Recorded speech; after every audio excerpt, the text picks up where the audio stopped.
ওই দিন নাই রে ভাই, ভুইলা যান ওইসব দিনের কথা। দেখেন না দুনিয়ার মাঠের খেলোয়াড় কি খেলা খেলতেছে, একটু কি ইঙ্গিত পাইতেছেন না? সাবেক চৌধুরীর বাড়িতে যে চইলা গেল 3 জন অ্যাম্বাসাডার, কার পারমিশন নিয়ে গেল, কে অনুমতি দিল? বোঝার চেষ্টা করেন। বলছে না ডাক্তার ইউনূস স্যার আগামী নির্বাচন হবে ঈদের উৎসব, ঈদের আনন্দ। তো সেই ঈদটা যদি আপনি করতে চান, পুরো বাংলাদেশের মানুষকে নিয়ে ঈদ করতে হবে, নাকি এরকম কিছু করবেন যে আচ্ছা এই দলটাকে নিয়ে আমরা ঈদ করুম না, আমরা এই দলগুলা নিয়ে ঈদ করুম, নির্বাচন করুম, অর্থাৎ ভোট দিতে যাবো। ভোটের আনন্দ যদি নিতে চায় সবাইকেই লাগবে।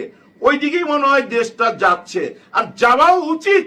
কারণ কি জানেন, গত 14 মাস কেউ কাউকে বুঝাইতে পারতেছিল না। সবাই মনে করতেছিল ভাই ক্ষমতায় চলে গেছি, কে কারে থামায় পাত্তাই তো দিতেছে না, পারলে পুলিশরা দইরা পিটায়। আমি দেখলাম কিছুক্ষণ আগে একটা ভিডিও, একটা লোক দৌড়ে গেছে আর্মির গাড়ির কাছে, যে ভাই কি যেন একটা ঘটনা ঘটছে জানি না, কিন্তু পিছন থেকে আইসা তারে বাইরে আইতাছে, গাড়ি থেকে কিন্তু কেউ নামে নাই। খুব দুঃখ লাগলো, কষ্ট পাইলাম।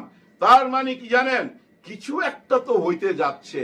এই যে ইলিয়াস হোসেনের চুয়াডাঙ্গার প্রতিবেদন, এই চিত্রটা কি শুধু চুয়াডাঙ্গার জন্যই? বাংলাদেশের অন্যান্য জায়গার চিত্র কি? খুব কাছাকাছি ভাই, খুব কাছাকাছি।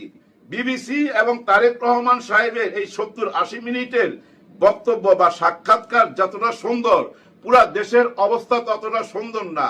আর এই অস্থিরতা আমাদের দেশের বর্তমান এই 14 মাসের অস্থিরতার পিছনে হাত কার, কারণ কি সেটা খুঁজে বাই করেন। চাঁদাবাজ নিয়ে কথা উঠাতে তারেক রহমান সাহেব কি বলছে, যে কিছুটা সত্য আর কিছুটা হচ্ছে আওয়ামী লীগরা, যারা আওয়ামী লীগের বিএনপি জায়গা জমিন বাড়ি ঘর সম্পত্তি দখল করছে ওগুলা তারা ফেরত নিছে।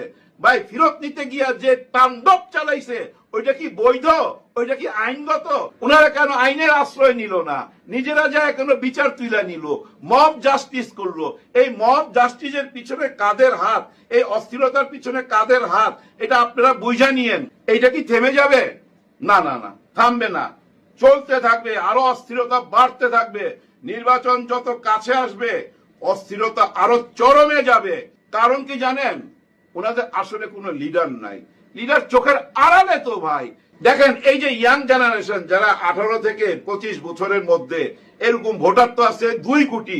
এই 2 কোটি ভোটার তখন মায়ের কোলে ছিল তারেক রহমান যখন দেশ ছাড়ছে, তাই না? তারেক রহমান যখন দেশ ছাড়ছে এই ভোটার গুলা মায়ের কোলে ছিল। এরা এখন বড় হয়েছে, এরা জানে না তারেক রহমান সাহেব কেমন, দেখতে কেমন, কিভাবে কথা বলে, কিভাবে হাঁটে, ওনার হাইট কেমন, কিছুই দেখে না।